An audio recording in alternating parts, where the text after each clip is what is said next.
Hello mga bagong nating kaibigan dito sa Jackliner. Hindi natin naabutan sa turbina, kaya dito tayo napang-abot sa Barangay Kupang Muntinlupa.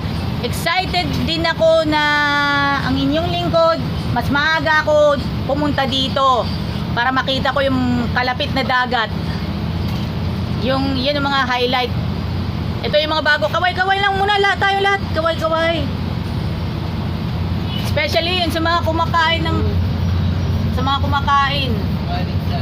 Hindi pa kaya ako nakakain. Ano ba yun? Hindi pa ako nakakakain. Alam na this. Kaya eto, tayo ay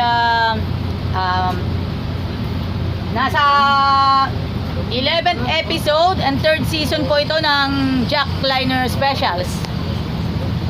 Maraming salamat sa inyong lahat.